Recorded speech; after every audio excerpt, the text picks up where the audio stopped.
If you pay taxes from your paycheck every month, you might be shocked to learn that the richest people on the planet often pay little to nothing in income tax. How is that possible? Take Warren Buffett, one of the most successful investors ever. He's famously said he pays a lower tax rate than his secretary, and he's not lying. An investigation by ProPublica found that from 2014 to 2018, his wealth grew by $24.3 billion, but he paid only $23.7 million in taxes. That's a true tax rate of just 0.1%. So how do they do it?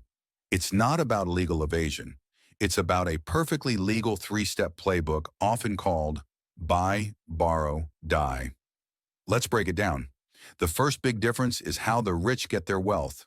Most of us live on earned income, a salary from a job. This is taxed immediately and at the highest rates, but the ultra-wealthy? Their fortunes come from owning assets that grow in value over time, like shares in their companies.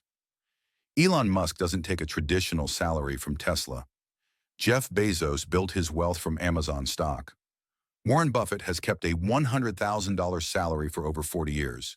Here's the key. Under U.S. law, you are only taxed on that wealth when you sell the asset and realize the gain.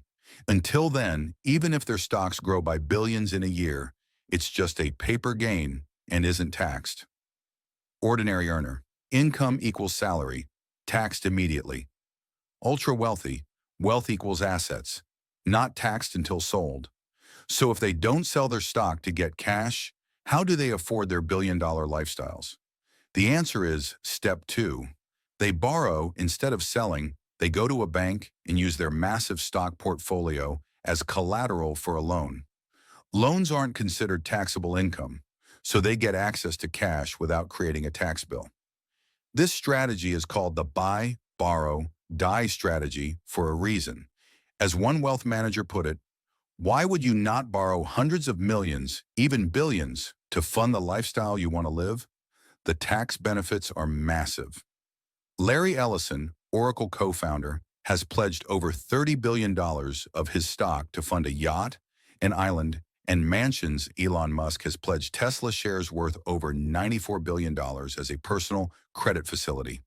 They pay a low interest rate on the loan, but their stocks, hopefully, continue to grow at a much higher rate. It's a win-win for them. This leads to the final crucial step.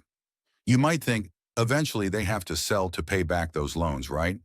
Well, not if they follow the plan to the end. When a wealthy person dies, the U.S. tax code has a provision called stepped-up basis. This is the angel of death loophole. It means that when their heirs inherit the assets, the tax basis is stepped up to the current market value. All the billions in gains that accumulated over the original owner's lifetime simply vanish for tax purposes. The heirs can then sell those assets immediately to pay off any outstanding loans, with little to no capital gains tax. As one former Goldman Sachs executive bluntly said, only morons pay the estate tax. Buy assets that grow, stocks, real estate.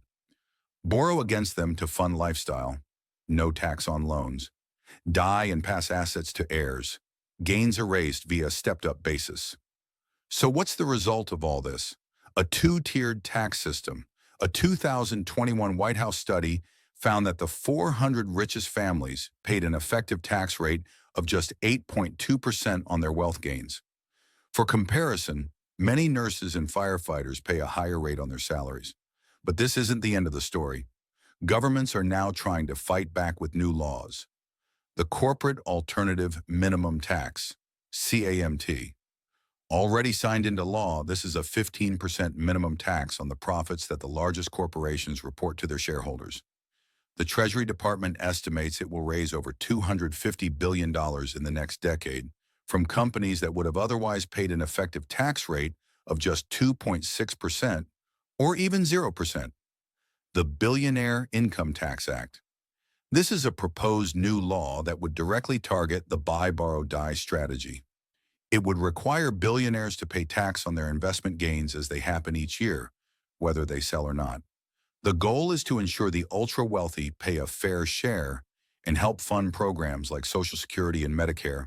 Top 1% average income, 2021, $3.1 million. Their effective tax rate, 29.8%, lowest since 2012. Potential revenue from a billionaire tax, hundreds of billions. So there you have it. The reason the rich often pay low taxes isn't one sneaky trick, but a systemic use of the buy, borrow, die playbook, which leverages the fundamental difference between how earned income and investment wealth are taxed. It's a complex issue, but understanding it is the first step in the public conversation about tax fairness. What do you think? Should the system be changed to close these loopholes? Thanks for watching.